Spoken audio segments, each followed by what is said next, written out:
The following is a presentation of the ForceCenter podcast feed.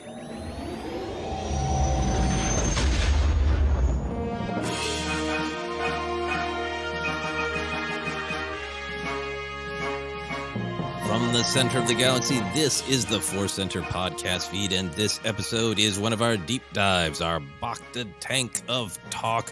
We are going to swim around in the healthy goo while talking about the Lego Star Wars game, the Skywalker Saga. I'm very excited. Also, I'm Joseph Scrimshaw. I'm Cat Napzok. You're starting to describe like a Star Wars double dare slime drop from Nickelodeon in the 80s, I think, which would be great. If you got a question right, they dump Bacta on you, and it would be gross, but you'd feel much better. I love that. Yeah. Where's Jedi Temple Challenge when you need it? Yeah. Could you breathe in, Bacta? Could you swallow it by accident? What does that do? That can't be good, but I'm not saying, take a big gulp. It's got to be good for inside you, right? I mean, it can't be. But you obviously, there's no, you can't breathe, right? Because everybody's got the breather, right? Yeah, I don't want anyone to drown on Bacta here, but I don't know. It's like I never did it as a kid, but my grandmother, big fan of Vicks Vapor Rub, and I always thought, well, why can't you just do a spoonful of it? Glad I wasn't allowed to try. I don't know the results or if anyone out there has done that, but. It seems like always a dangerous question of why can't you just do a spoonful? Yeah. There's almost always a reason why you can't do a spoonful. That's what's wrong with life. Yeah. Anyway, we're going to get into Lego. We're going to have fun, but we want to let you know, as always, that today's podcast is brought to you by Audible. Get a free audiobook download and a 30-day free trial at audibletrial.com/ForceCenter. Over 180,000 titles to choose from for your iPhone, Android, Kindle, or MP3 player. This week, we are recommending Queen's Hope by E.K. Johnston. To download your free audiobook today, go to audibletrial.com/ForceCenter. Again, that's audibletrial.com/ForceCenter for a free audio book. And with that out of the way, let's dive into Lego Celebrating the Saga. We're going to celebrate and discuss this new Lego game. Obviously, there've been these Star Wars Lego games since 2005. I looked it up to make sure my memory worked, and my memory didn't, but the internet did. People have been excited about this game for a long time. You're able to play through the entire narrative of all 9 films in the Skywalker Saga, and then you're able to do free play and wander around as just a dizzying amount of Star Wars characters in a shocking amount of environments and planets. So before we get into the new game, Ken, I want to start, as many things do, in the past. Did you play the Lego Star Wars games when they first started to come out, 2005, 2006? And if so, what did you think about them then? Oh, I loved them. I played them, and I looked it up, too, to make sure what year, because it all rolls into one, in 2005 and 2006 for the follow-up. And that was also like the years of the first Battlefront game, right? Around that time, I think maybe 405 or whatever it was. What a golden age for that era of post-prequel Star Wars games. Giant fan of them. Always, collected Lego sets and stuff, everything from a kid. So I was very excited to see these things to mash together in 99 with the sets that came out. So a game, even better. The prequel one was so fun. And man, do you remember when you got to the end of it, you got that preview level of A New Hope on the Tantive 4? Oh my God. I was reading about that on Wikipedia, and I don't know if I did everything to unlock it or not. I got the one in 2005. That was like of course, because I had played through the narrative of Phantom Menace in lots of different ways. There was the Phantom Menace game, and there was that Jedi Power Battles game, which I really, really liked, which was basically you got to play different Jedi, but you went through the prequel story. And I've fought Darth Maul in that power generator room so many times, so many ways. So I was excited to do that again. But then I hadn't played the Revenge of the Sith game. If it had even come out yet, I don't know. But I didn't play it, is the point. So I was really excited to play through all those stories.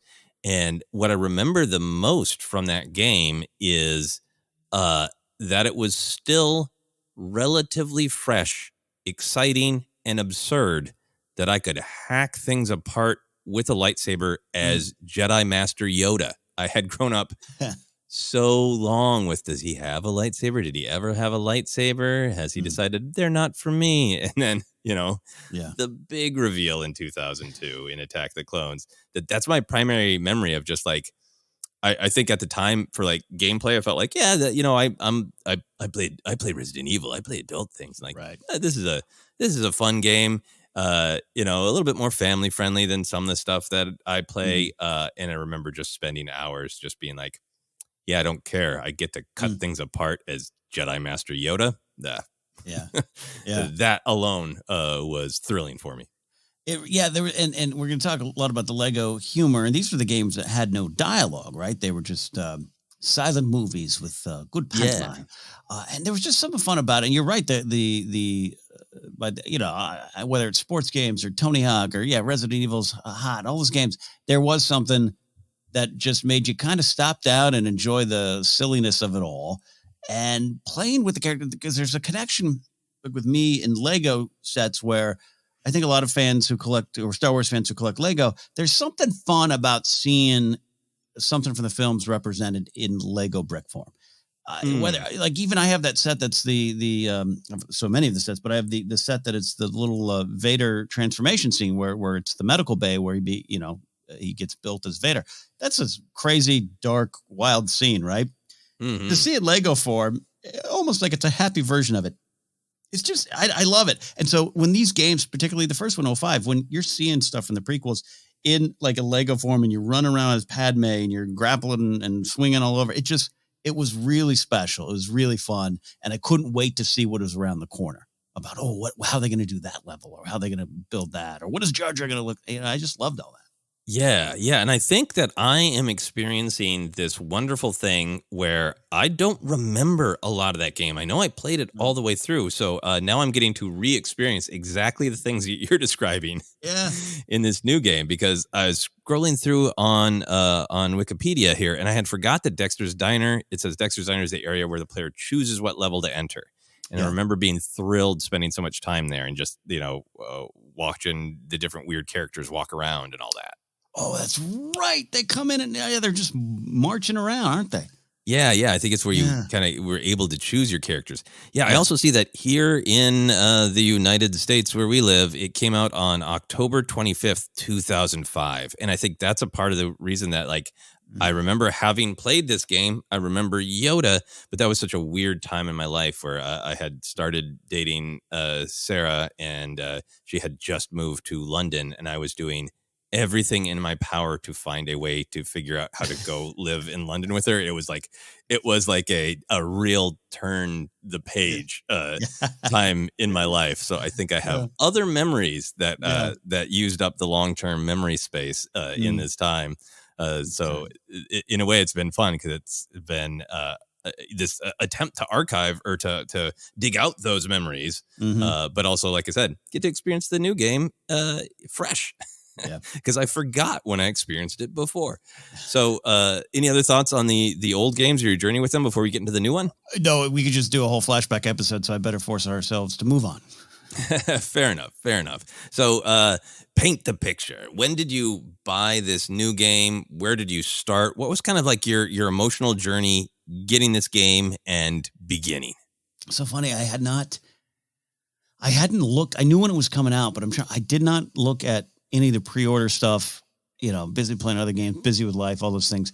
And I decided, I better look at that. So I sat down on the PlayStation Store. Oh, there it is. I pre-ordered. I didn't get the special one. I just pre-ordered whatever it was. I can't remember. And this is last week, right? This is how crazy life is. I can't remember the details last week. But it was, I pressed buy the pre-order button, and then the thing came up, and I was like,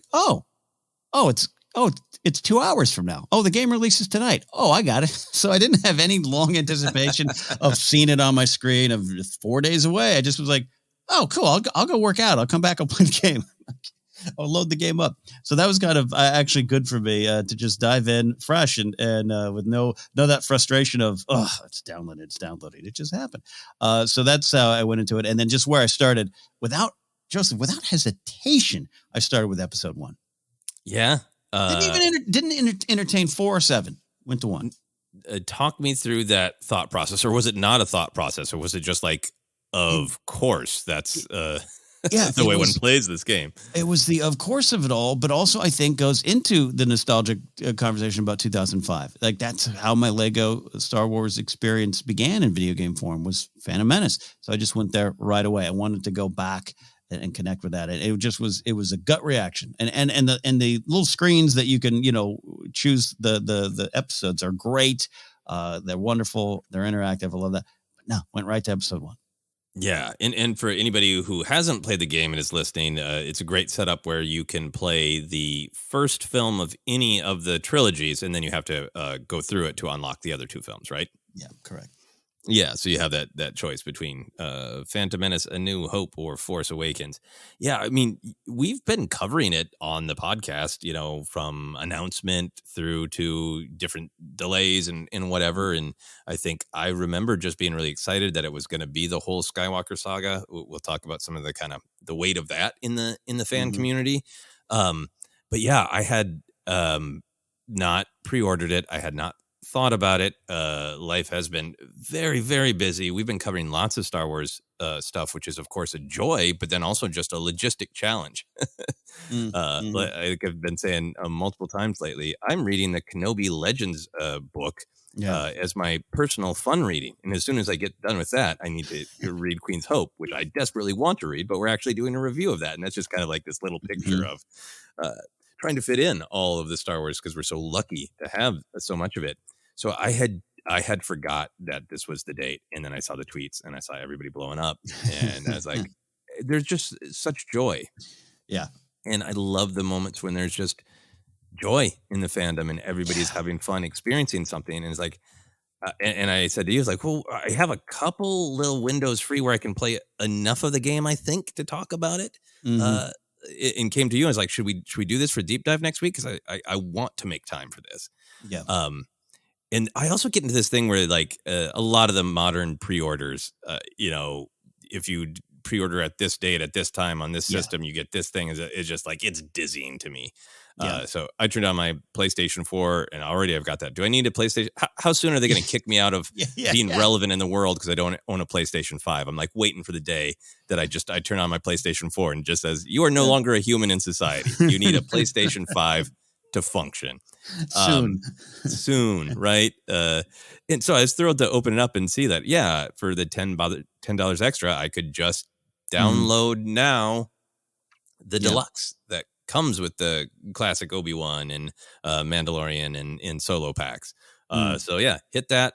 It's still only, I think, the second time that I've just been like, I don't have to go to a Target and just buy the video game online. Downloaded very quickly, and then I just like you, there was no hesitation. It was Phantom Menace, and I think for me, it's because a part of the power of this game is like, this is the first thing that's kind of celebrating without any debate or conflict of like, whatever people thought when the prequels first came out, however mad people were at the Ewoks when Return of the Jedi came out, however mad people still are about various sequel debates, here's a thing to just celebrate the story laid out before you. And for me, I think because of that, it's I want to walk through it in order. I want to play it in order to the best of my ability.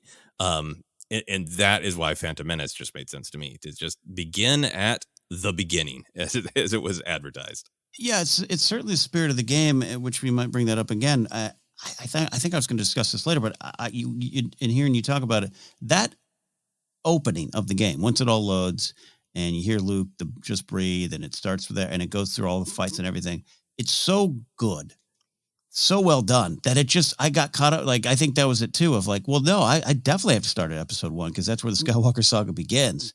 It's such a love letter to it all. You're going to hear that phrase a lot in any discussions of this game. It's a love letter to Star Wars. Love letter. It totally is. And I think that kind of just flowed from there. Yeah. And I'm glad that you brought that up. That opening is so well done. I feel like that you could almost just do an edit of actual footage, right? And make that, and it would be a moving trailer. It's a trailer about Star Wars poetry, about choosing to be a hero, about the spiritual power of the Force, and their jokes. But then, and it really builds into that great picture of them all these characters together with lots of fun jokes. You watch Rose shock Jar Jar for trying to eat a mouse droid again and again. Great fun stuff, but it's got a reverence that leads into the fun. And that's it's great to see all of the characters combined that way, but it's great that it starts with like a reverence and a joy of this is special, it matters, and now we're going to have fun with it. Yeah, and it's catchy because, I'm not going to lie, there's some gameplay frustrations I've had and happy to discuss, but I didn't even allow myself to live in that for too long because of that beginning, the opening, and then you mentioned too, just the discussion online, the absolute love that's out there.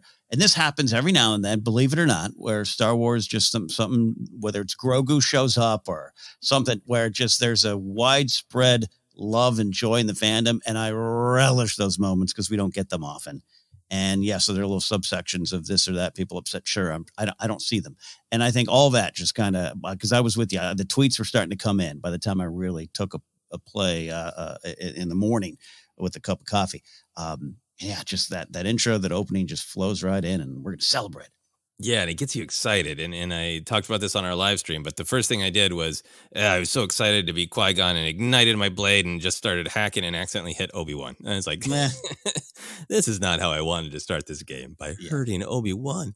What was like the first thing you did? Did you just kind of roam around that first room, or did you charge forward playing the story? How did I try? That's a great question, because you begin up there when you land, right, with Qui-Gon and young Obi-Wan. I think I took a little bit of a journey, but then I got this. I'm the type of on these open world games, even if something I love like Red Dead Redemption, I race through the story pretty fast, almost to the point of I regret it with some of those other games. But this one, no one else we were going to discuss it. I've been trying to move in a little faster, and that it does move fast. So I did not get to explore a lot of the Phantom Menace levels yet. Yeah. Well, let's dive into that then.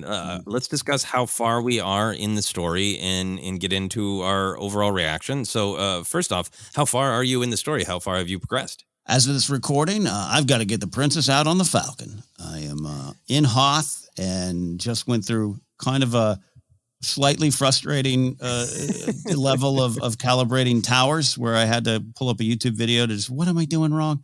Got through that. And yes. And then I got through, I knew before we got on air today, I wanted to discover how I was taking down AT-ATs this time. Something you've always brought up in a very humorous way of what is the thing I have to learn? And there's a little bit of a learning curve. It's not as bad as other games. So I took down some walkers and now I got to get the princess out. And I was like, all right, that's a good place I can stop.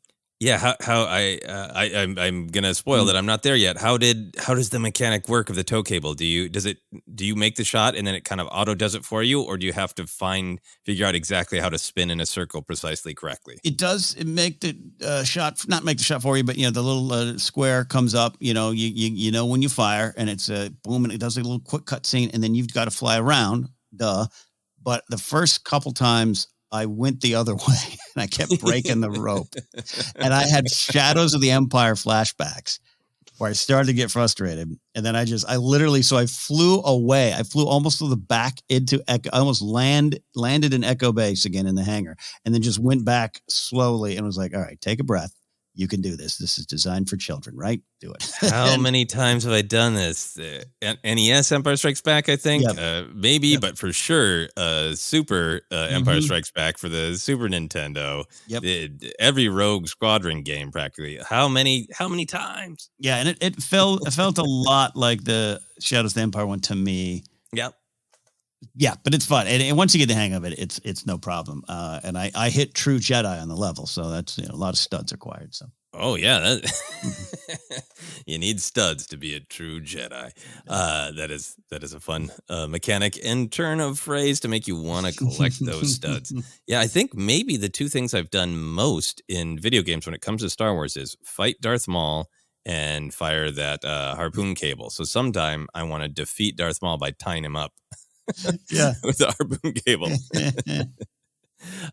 For myself, I didn't. I really tried to be like, I'm gonna play through fast, and I will be very honest. I am video game rusty. But I played all the way through Attack of the Clones. I wanted to get much farther. Like I set aside a huge chunk of time on Sunday.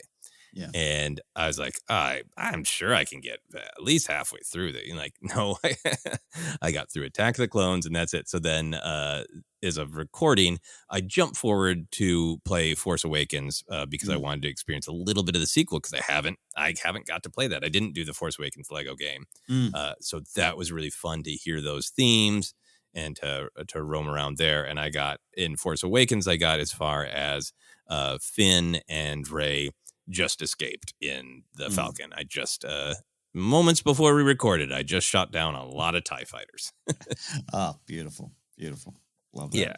So that's so obviously this is coming from this isn't a review, right? I mean, neither of us are done with the game and we don't always approach things as a review. We approach them more as what are kind of the big ideas, what is meaningful, and what are moments that we enjoy. So if you're listening to this and looking for a full review by people who have completed the game, this is very honestly not what this is. This is a celebration. So with that in mind, that we have not completed the game, what is your overall reaction? I think my love of this game, my enjoyment of the game has actually grown. Where if we had recorded this in the first 2 hours of my gameplay last week, late last week, I wouldn't be grumpy. Some of the gameplay, like I said, it remains frustrating and has always been frustrating with the modern Lego games. By the time, because the first Indiana Jones Lego game is wonderful. I think that was my favorite so far. And then the game started to change, the dialogue started to appear, all those kind of things. The Force Awakens one you mentioned frustrates me. I never completed it. Frustrates me to no end. So I started to have some of those feelings. It's a me, not game problem. Again, I know you have that issue with some of the flying too. And I was starting to get a little grumpy of just like, I was finding myself turning the game off quicker than I thought. Yeah, I gave myself an hour, 30 minutes in, I was turning it off. But I was seeing everyone tweet. I was seeing people on our Discord. I'm seeing just the joy. And no one was talking about loving or hating the gameplay, right? They're just like, oh, did you see that scene? Oh my God, the voice work of this character. So I started to go back. And today I had a great day this morning. I woke up at 7. We usually start recording 11. I, from about 7:30 to 10:50 played the game. And I had to tell Grace I got to do this for work, and that was fun. And I'm kind of itching to go back, and that wasn't the feel on Saturday, Sunday. And I think that's just getting caught up in it and getting caught up to kind of the point of the game. It isn't this big, you got to go out and win and defeat, and it's a Red Dead story that's going to make you cry. I know how it all ends up. It's about experiencing the world and experiencing the characters and that joy that I originally felt in, oh my God, they built Lego Star Wars sets in 1999. What will they see? What will I see next? That started to take me over. Yeah, I think that's the thing for me as well. The game is really, really fun. The times where I was playing, like, okay, I want to see how far I can get, and really, really pushing hard to go fast. There were some moments that were fun that way, and other moments where it's like, okay, well, I got to take a deep breath and just like really slow down and enjoy the atmosphere, enjoy the jokes, enjoy poking it in little corners, and allow myself to enjoy it. The thing that I discovered that is one of those video game things that just gives me great joy is I love picking things up with the Force. Anytime you can do that, anywhere, for any video game, for any reason. But when I was on Coruscant and realized, hey, what would happen if I just threw them in the air? And you can just pick up a bench and just hurl it as far as the eye can see, and it just disappears. Smash it against the Jedi Temple from what seems like a mile away. To me, that's the magic of this game. Yeah. That sense of fun, right? And I think I'm having the most fun when there are levels where I'm not hunting or puzzle solving as much. I know that's a big part of the game, but when I'm just being a character and kind of have some other characters around to fight, like I really loved being in the Geonosian arena, and I'm supposed to be fighting Jango Fett, but just like, I'm just gonna keep fighting droids, or there's a level where in Force Awakens that I just played this morning where Finn and Poe are trying to escape, and I just supposed to get on the TIE fighter, but I just kept running around as Poe, changing hats and pants because I could. Those I think are the moments that are really, really enjoyable to me. Some of the mini games are really, really great and fun. I love the part in Phantom Menace where you've got that huge Booma slingshot and you're just blowing up legions of B1 battle droids. Yes. That is heaven.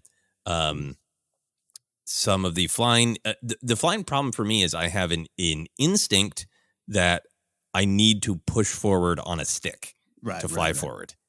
And this one is if you want to go faster, you push the X.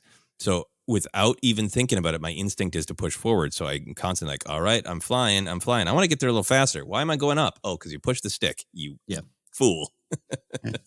That's my particular problem there.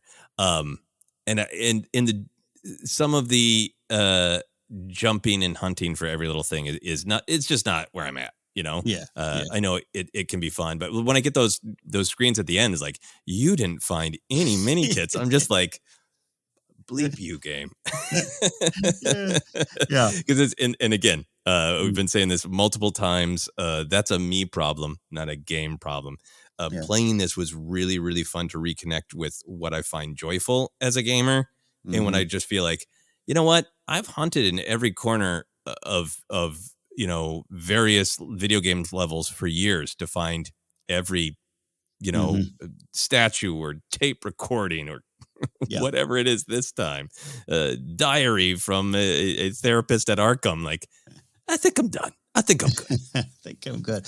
Yeah, the Attack of the Clones, I think I'm at I completed the whole episode, but that's like the lowest percentage of anything completed of my game so far. I got through the Django outside, everyone for years have been saying seismic charges. That's my favorite sound in Star Wars. I don't know if I want to hear that again for like a year. Because I kept being unable to find Django at a level that was embarrassing.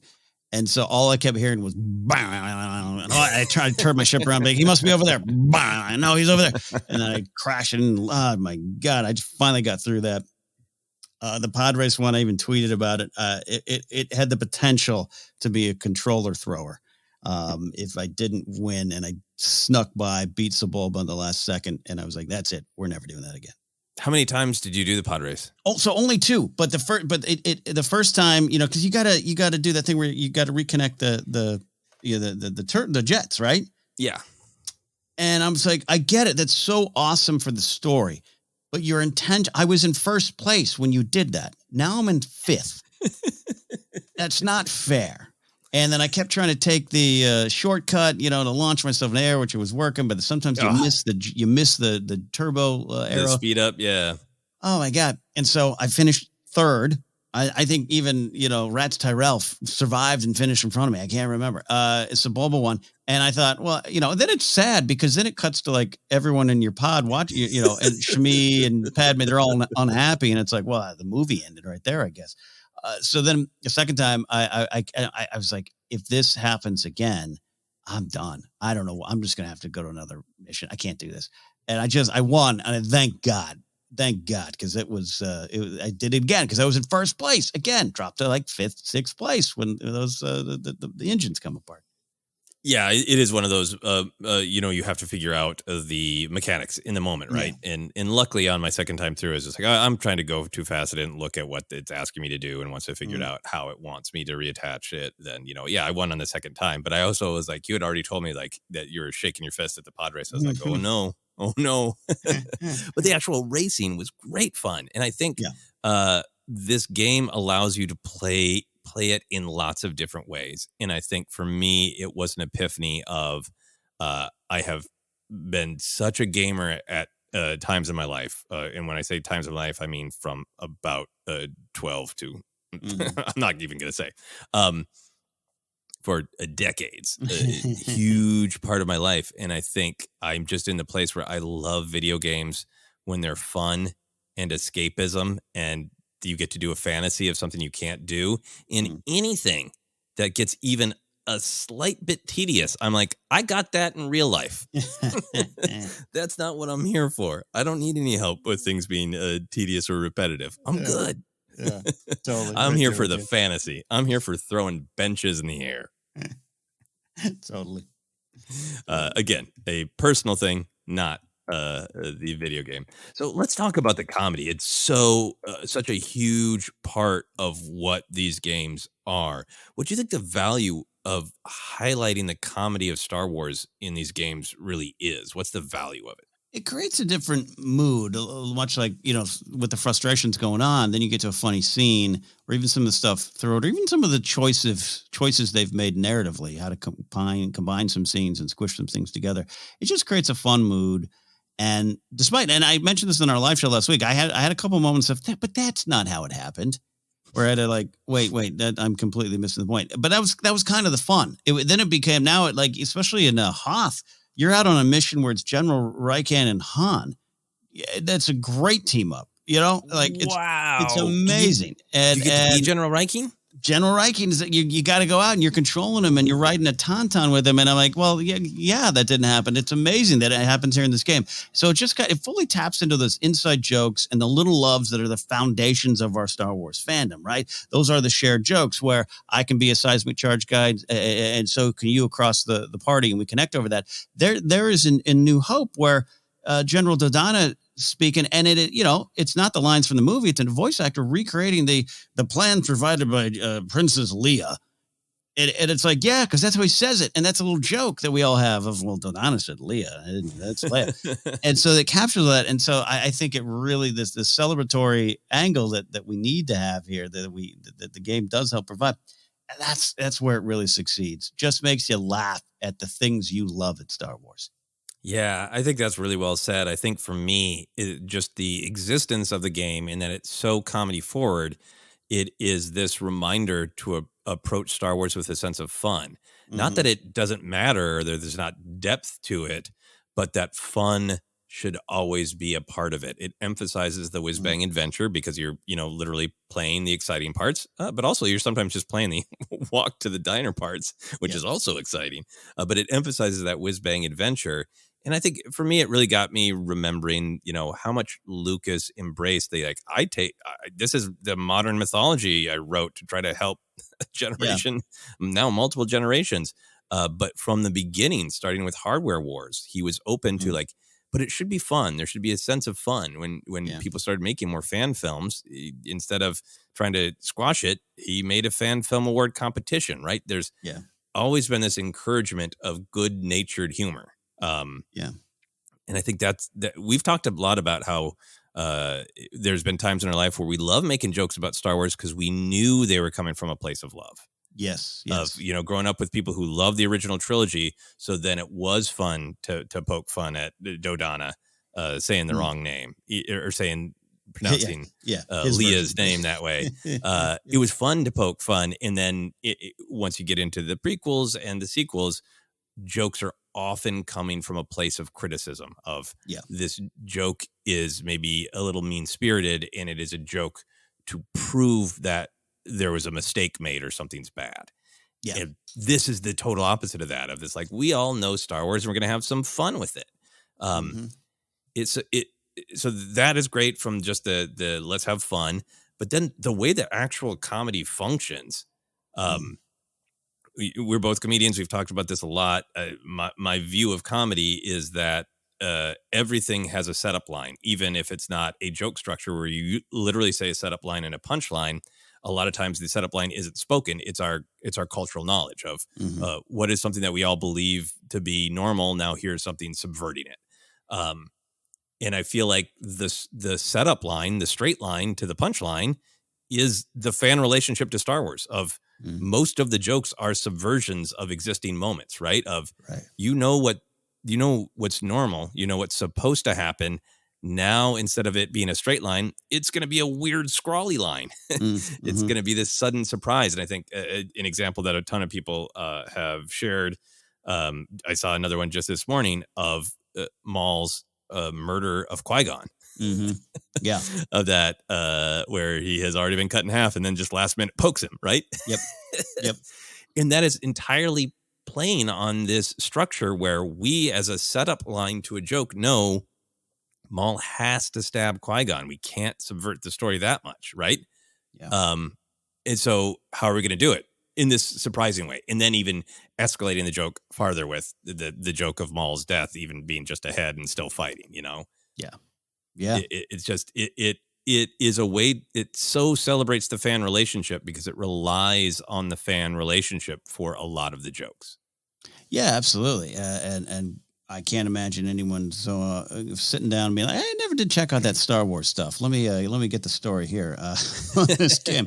No, absolutely. And just even the little things, that one little bit of humor I loved was when you go to Obi-Wan's hut and there's pictures of him and Commander Cody on the wall, like the good times. And it's just, who hasn't had that conversation about poor Cody and what he Order 66 and all that and their relationship? It's just fun stuff like that. Yeah. Taking our knowledge, taking the conversations we've all had, the inside jokes. And you're right. The tone and tenor of those jokes has changed over the years. And that began with the prequel era. So funny. One of the lines, I used to have a couple friends when they were a married couple, they'd always make fun of it, posted it like on MySpace of Padme and Anakin and her being like, let's go back to Naboo and hold me like you did in Naboo. There's already some stuff in E.K. Johnson's third book, The Queen's Hope, that takes that line and turns it into something so poignant and powerful that I will never stand for jokes about that line again. But at the same time, back in the day, that would have been it is kind of a funny read, right? It's an awkward read a little bit of the line. And we don't get to celebrate that like we used to. And these games, even with the prequel era stuff, it's just celebrating it in a fun way. Again and again, that's the big theme today. Yeah, yeah, and a lot of great picture humor. I love when the beginning of Attack the Clones, when Palpatine's got a picture of himself with Dooku. Yes. When they're talking about who could be responsible for this. Well, and the little joke of them, a couple times they're always showing like text messages. Yes, yeah, and he's got the Cantina theme is the ringtone in the one. Yeah, it's great.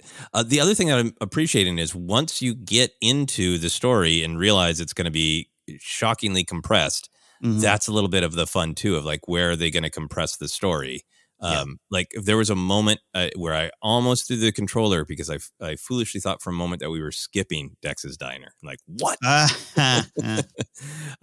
But final thing I wanted to say about the comedy is I feel like another great thing of playing this long story is it builds up this tension of how are they going to handle the moments that are too horrible to show? Yeah. That like you need.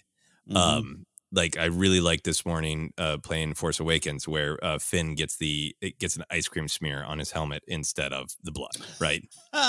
Okay. That's great. Yeah. So I think it's just like it's building up this great tension of like, ooh, they can't just straight up show that. So how are they going to handle it and using tension to make a joke funnier? There's a little of that with Antilles' death, Ramus Antilles' death, and then spoiler. Sorry, Joseph, I know you haven't got this far. Dak, not around.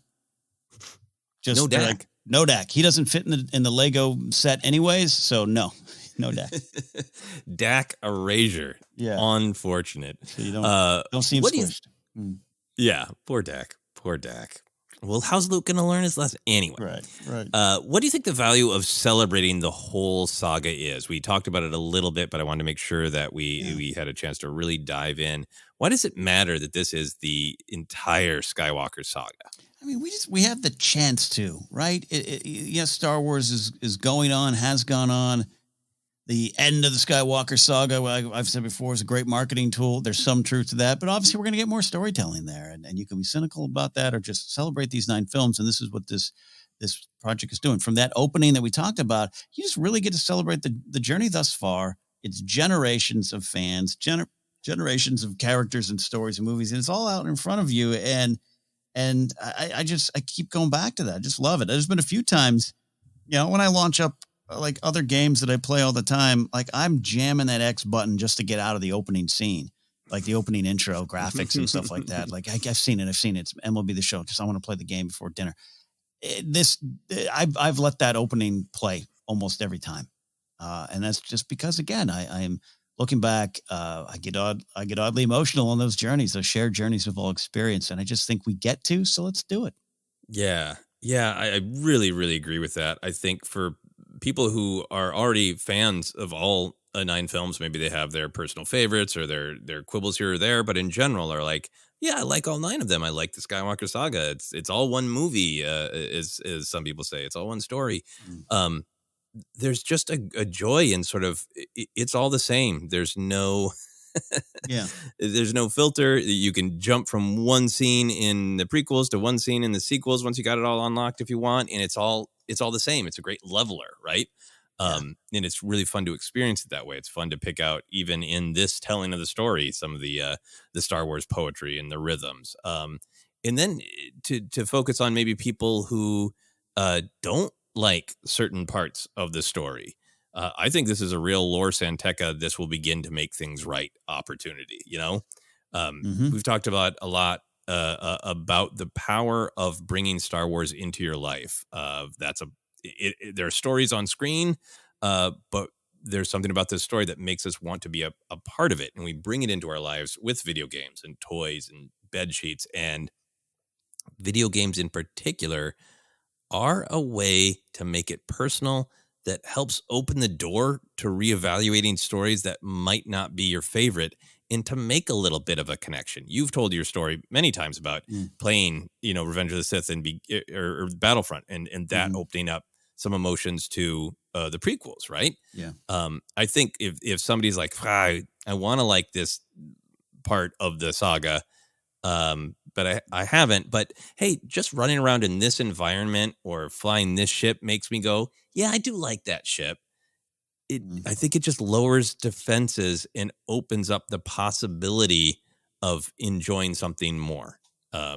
It's not. I don't think somebody who doesn't like The Last Jedi is gonna play this and go, wow, I was wrong. The Last Jedi is a perfect film. But if you're a Star Wars fan and you want to like it, spending some time in it yourself might open you up to go, but I like this part and I like that part, and just warm your heart a little.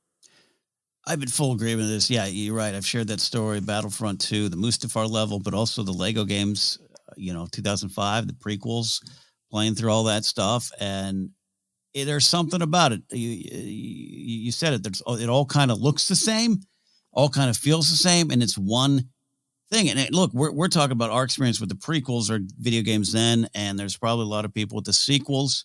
And look, if you absolutely hate either of those trilogies, I don't know if a game's going to help you, but I actually think it possibly can and has a great chance to. But also the original trilogy. I think I was recounting this on a recent ForceCenter, but I was having a conversation with Steph Sabra. A lot of you might know her from the Schmodown world and SEN, all that kind of stuff. And she's a big Star Wars fan, but she's like, she told me at a party recently, she goes, it's very hard for me to get anyone from my age group to watch the original trilogy.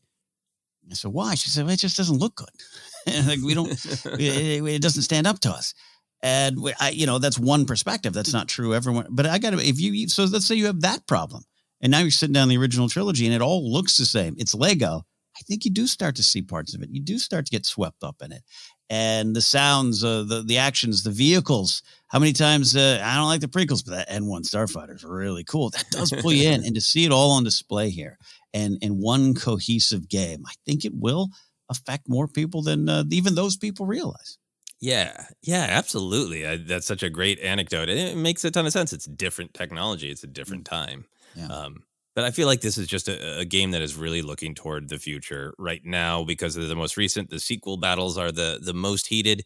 But just like with the prequels in time, those battles will subside a little bit. And I think people will just look at this as the entire story. And it's fun to see that kind of that first step toward that inevitable future. Yeah, indeed.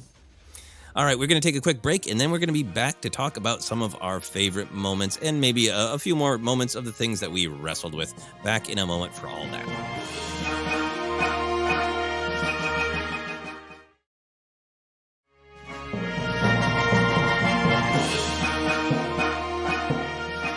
And we are back to continue our celebration of the Star Wars Lego Skywalker Saga game. Let's talk favorite moments of gameplay.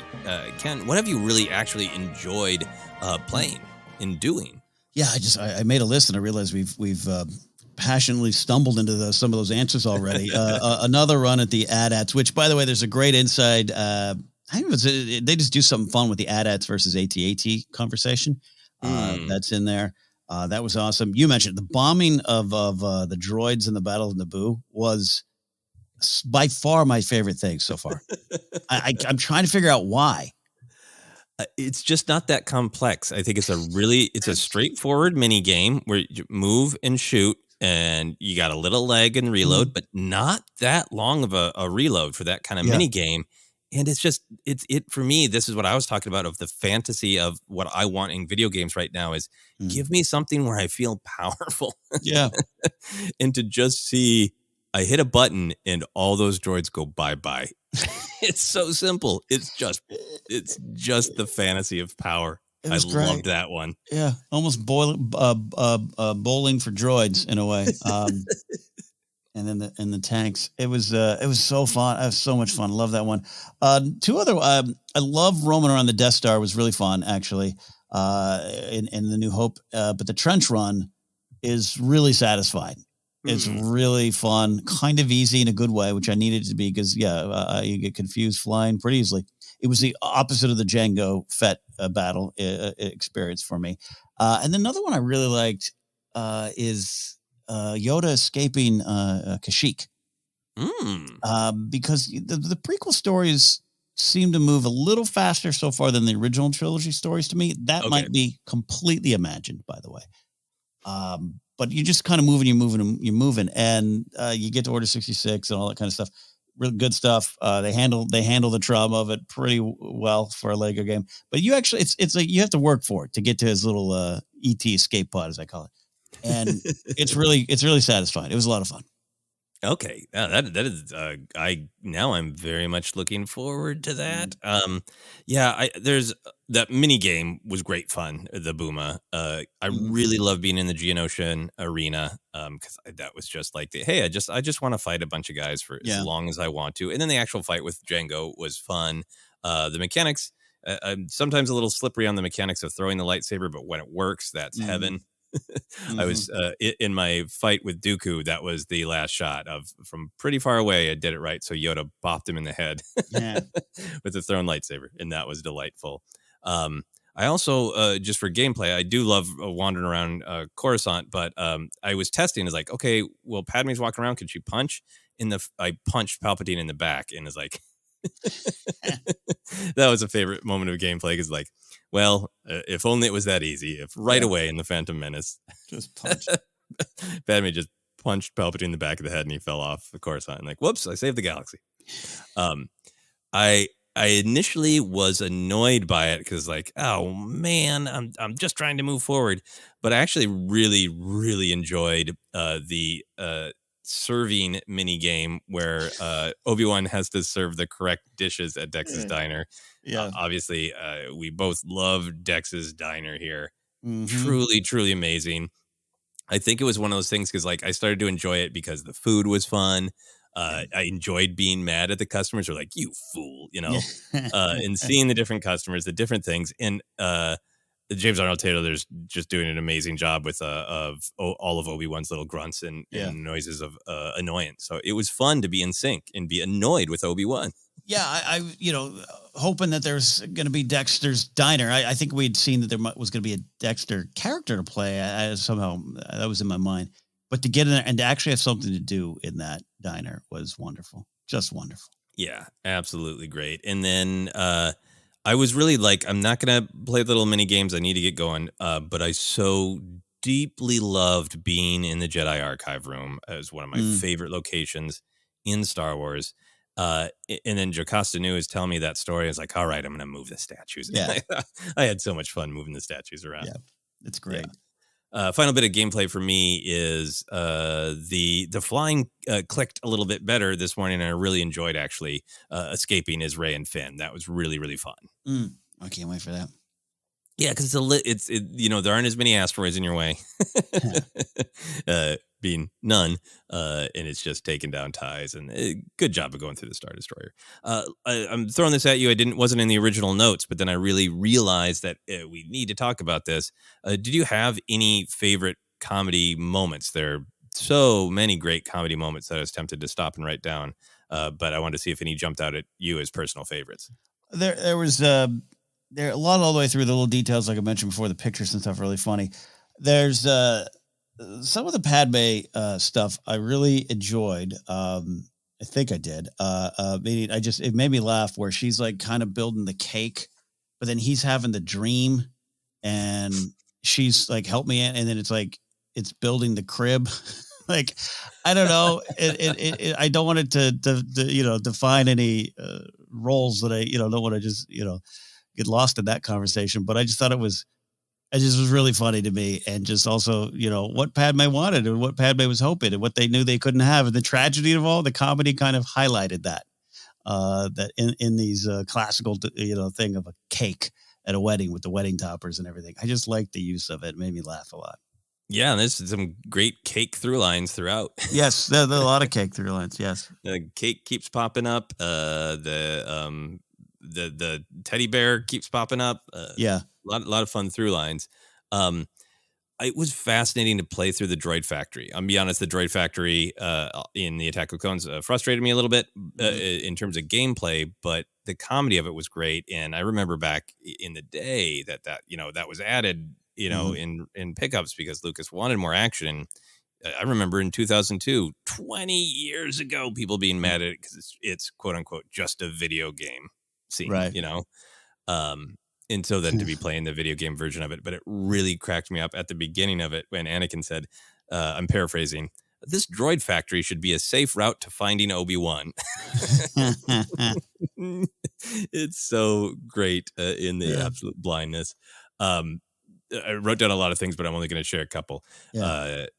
The Petronaki Arena, there's a lot of great stuff. I love that they have the ice cream and then they realize it's droppings.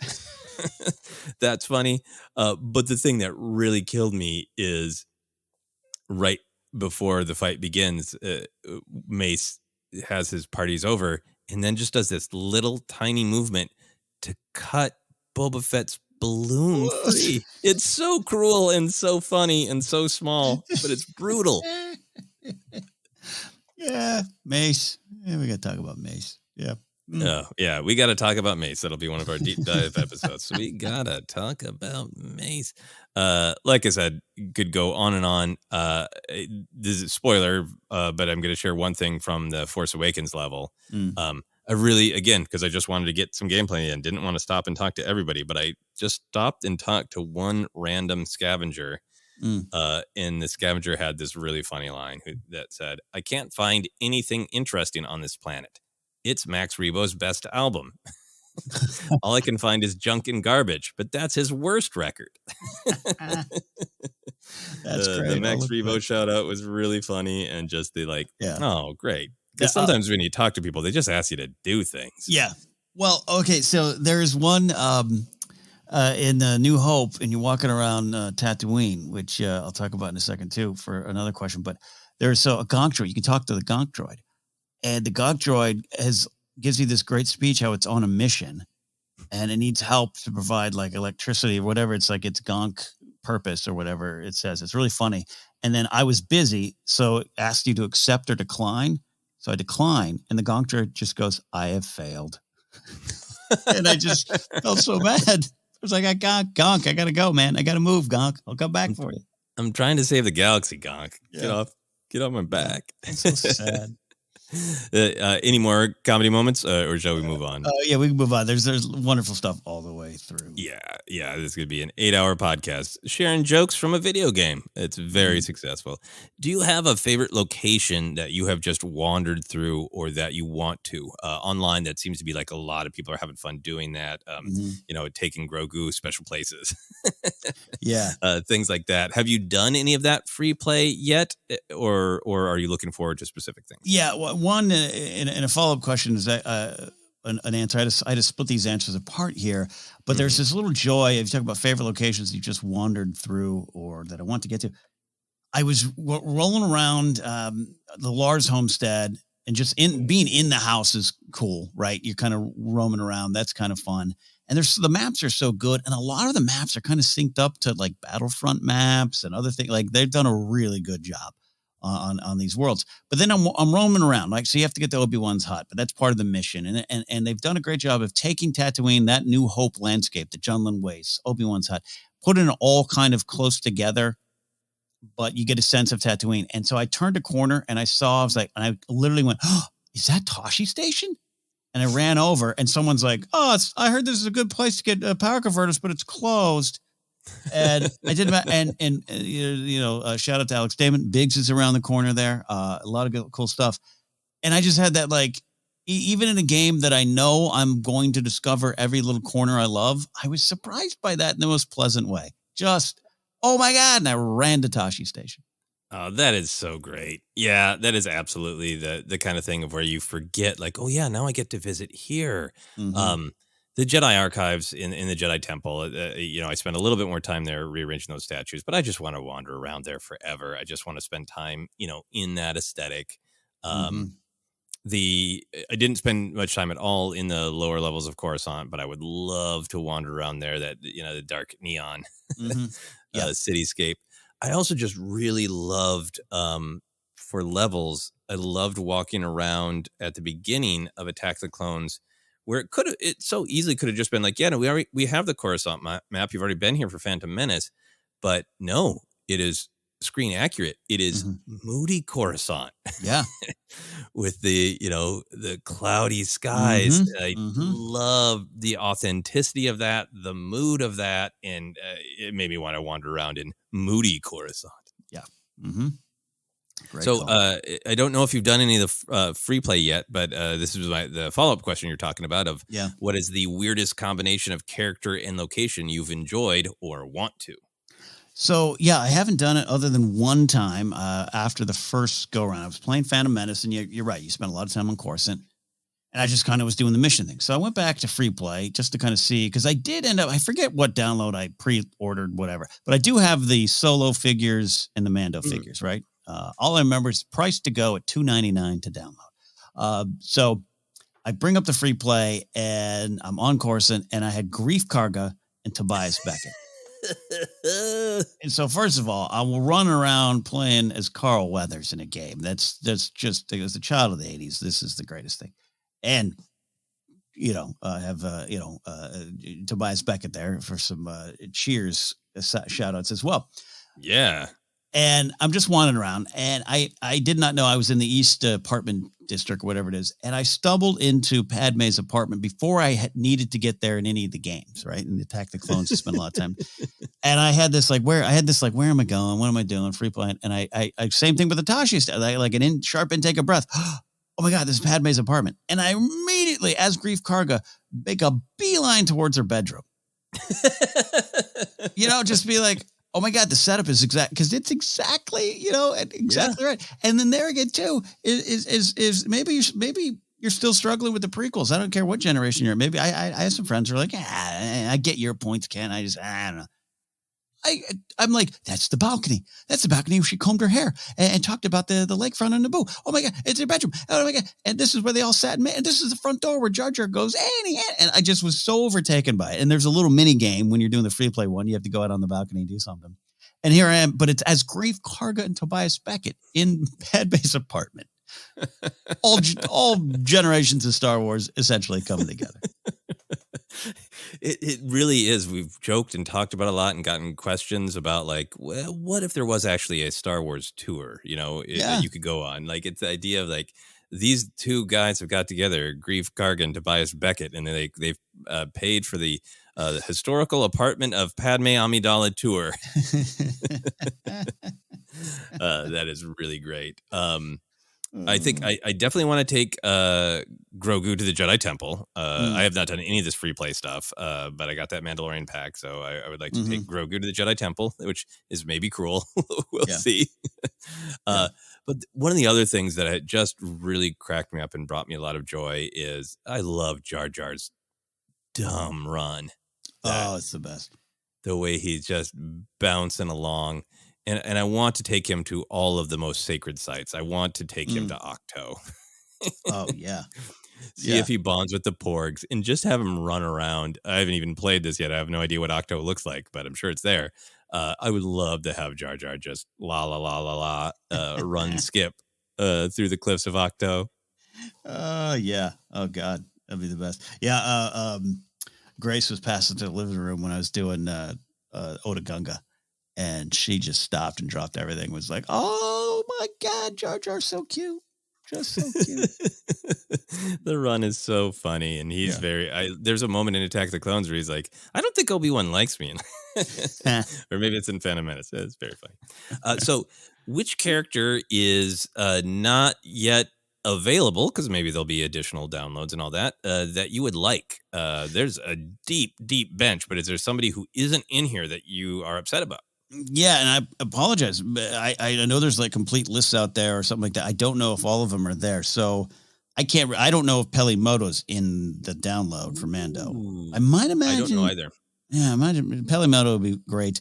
But then I went to fun ones, George Lucas and flannel. Love that. Classic. Love to do that. Akmena. I'm surprised there isn't more holiday special references or something. Maybe there are, and I haven't discovered them. Love that. And then, with Book of Boba Fett kind of coming maybe a little bit too late, maybe a download of down the line, the mods. You imagine the mods on Tatooine? Oh, yeah. Oh, that would be so fun. And that you can already imagine that of people like their bikes go by and people like cover their eyes because they're so bright. Right. Yeah, you can do that. And then I would love because that's at one little section in the New Hope one, you got to shoot Tusken Raiders, which tracks with the story. I felt bad, so now I want the warrior. I want to play as the warrior, and even the score. Oh yeah. I want to go find Lorth the watermonger, Lorth the Peel, and beat him up. Yes. Yeah, I don't think my beloved Terrasanube is available, and I would do anything to have a little Lego Terrasanube whip out his lightsaber cane. Yep. They got some deep bench resistance characters. I was just, you can flick through the lists of who will be available. Right. And like they have Roby Tice, but they don't have her wife, Larma Dassi. Oh, really? Okay. I don't think so. So I want Larma. And you got me thinking about the holiday special. I would love Krellman. Krellman is like the character in Star Wars whose head is actually the closest to a Lego. Yes, it is. Yes, it is. It's got a hole. You could plug another Lego into his head. Yeah. Absolutely. Yeah. But I'm excited for all of the characters and hope that we can get to see even more. Yeah, thinking about the Book of Boba Fett characters is getting in there. Good. And then, we got they gotta have Teak on Endor. Oh yeah. You will look. We gotta embrace all of these characters. And somewhere Nathan Hamill wakes from his nap. He heard Teak mentioned. The Call of Teak has been released. So, are there any parts of the gameplay that don't work for you? We've talked about things that we have been challenged by, but what is it that bothers you? And is it personal, or is it any actual critique of the game? I don't have any legit critique. Certainly not a gaming expert, but I've been playing my whole life, right? Look, I think some of it is me, but sometimes I feel the story mode is, the missions it's too locked in.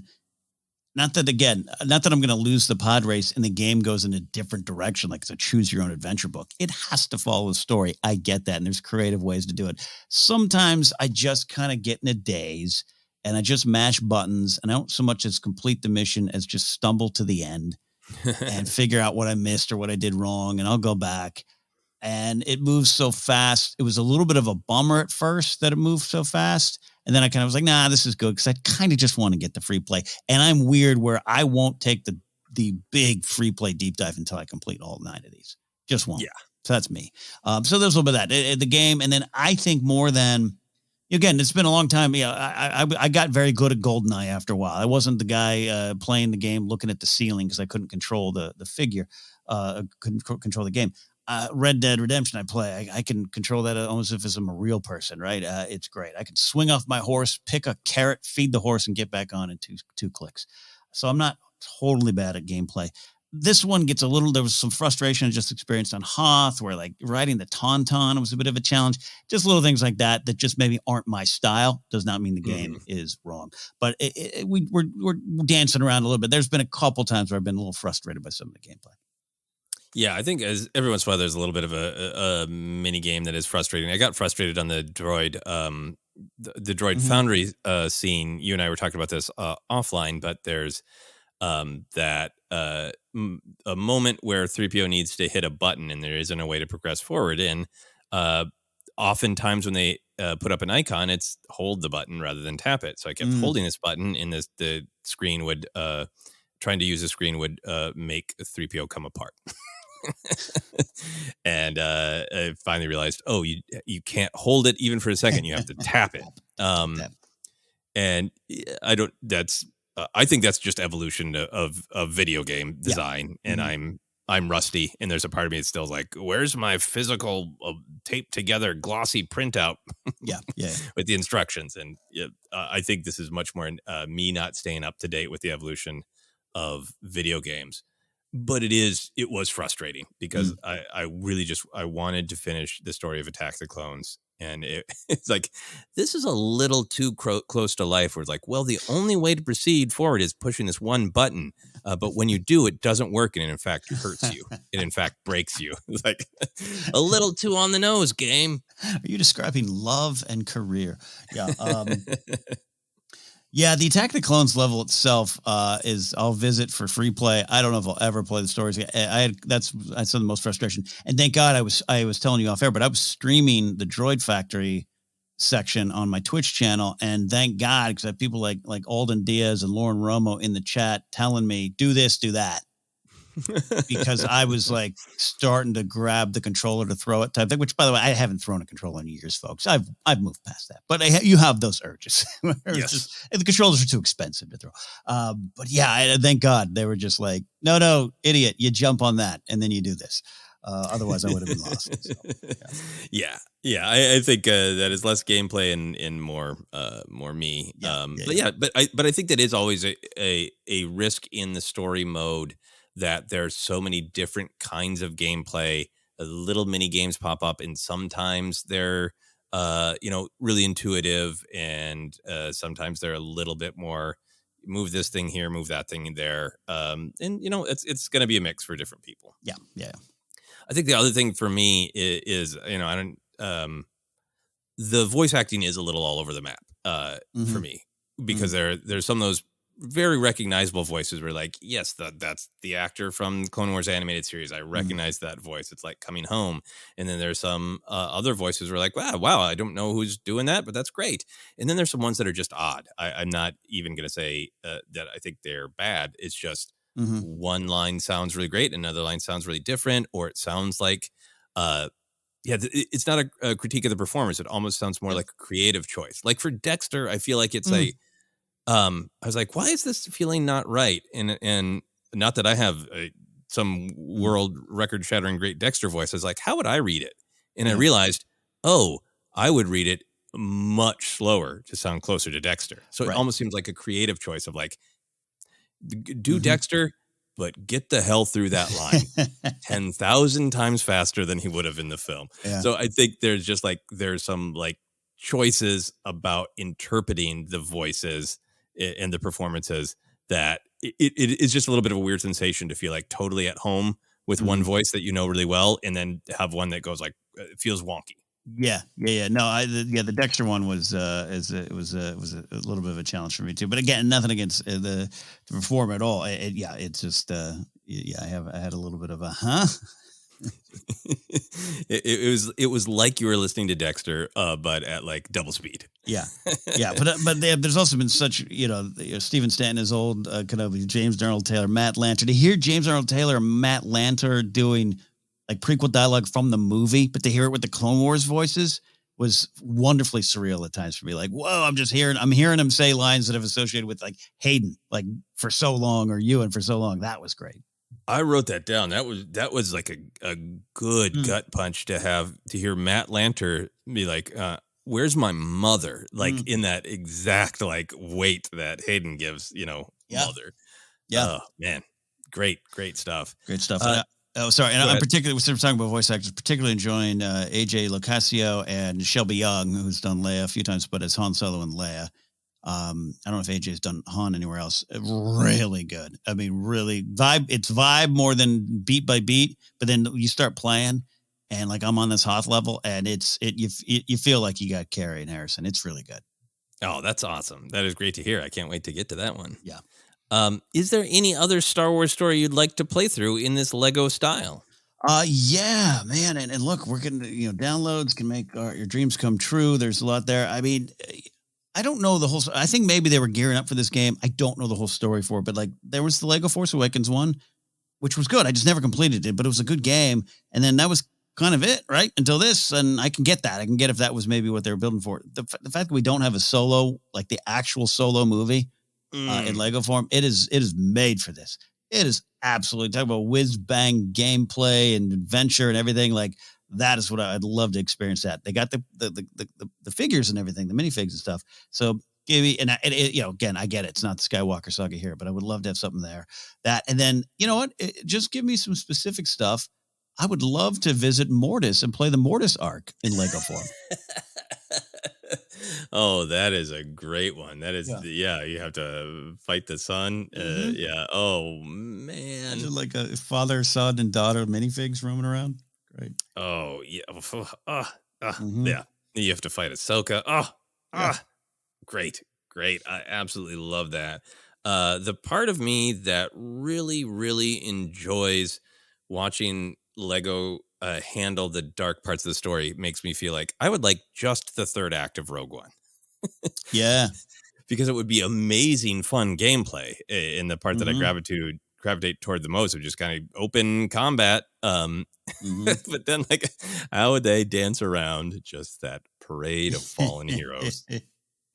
Would be really, really fun to see. I love what you're saying about Solo. There's so many great comedy moments. Like, I'd love to be going through the Corellian checkpoint, trying to find Drod Mundrin. Yeah. To get you booked. I know that they must have done this before, but I forgot how often they make fluids solid Lego pieces. That was the thing. One of the other things that cracked me up so much when a Boss Nass's spittle was large, solid Lego pieces. Oh, yeah. So now I'm picturing like you go on a mission to take for Han and Chewie to take a shower together. Stop. The camera pads up slowly. Little Lego bubbles blocking what we need. Yep. Oh man, lot of great opportunities there, and it'd be great to play Kira. I'm sure that there are. No, I guess I'm not sure. Let me ask you: do you think the Mandalorian Lego adventure is in development?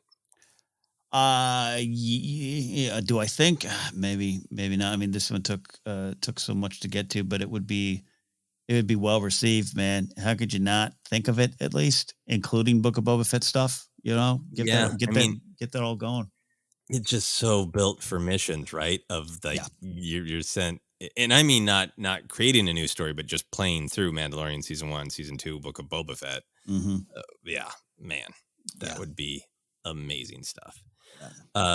Final question here, Ken. If you were in this Star Wars game, what would your Star Wars Lego character be like? It would be broken and confused. It would be when you break apart 3PO and then you can't figure out, how to get it back together or where you need to go. It would be there.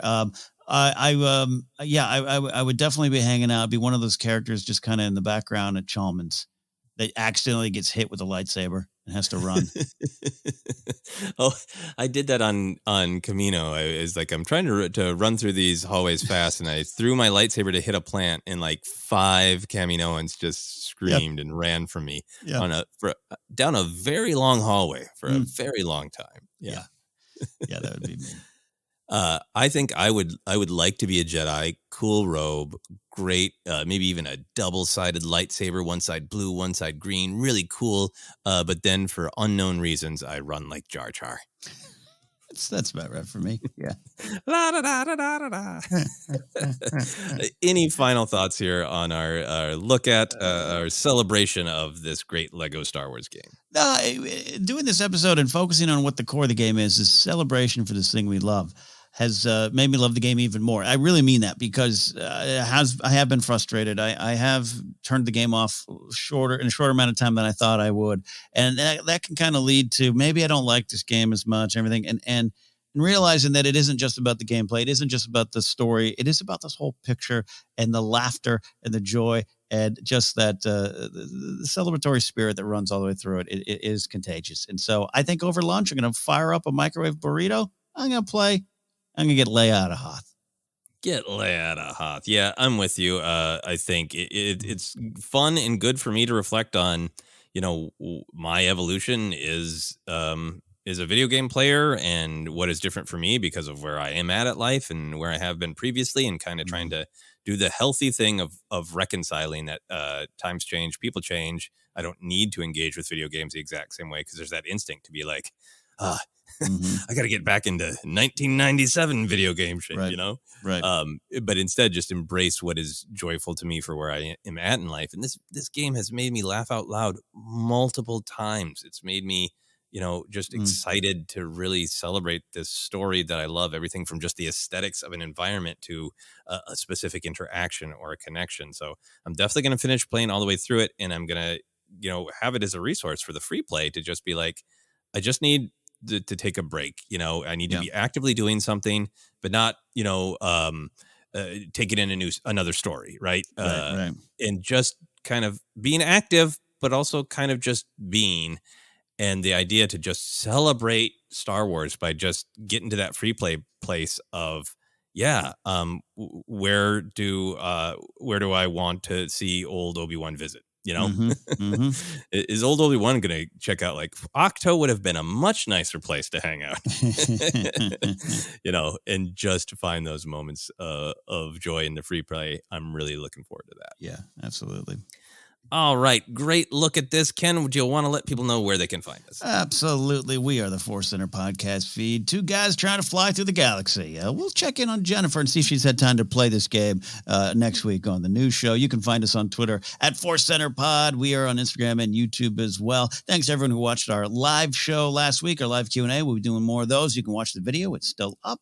A lot of great stuff that we discussed. Thanks to all of your questions. Facebook page is Force Center Podcast. We're available on a lot of different spots, including Acast, iHeartRadio, Apple Podcasts, and more. Just search, you'll find us. Merch available at tpublic.com/user/ForceCenter. I keep saying this. If you don't have a Speculate Responsibly t-shirt, now's the time to get it so we can spot you easier at Star Wars Celebration. We'll have a Speculate Responsibly t-shirt party there. Patreon.com/ForceCenter is where you can support us directly. You can follow me at Ken Napzok or go to my website, kennapzok.com, for information on all the things I do, including my music show, Pop Rockin' Radio. Check it out there. Joseph, where can they find you? Yeah, you can find me Twitter, Instagram, TikTok is at Joseph Scrimshaw, and you can check out all of my other comedy adventures, including some possible upcoming shows on my website, josephscrimshaw.com. But for now, for myself, for Ken, for Grief Cargo wandering around in other people's homes, this has been our deep dive here on ForceCenter.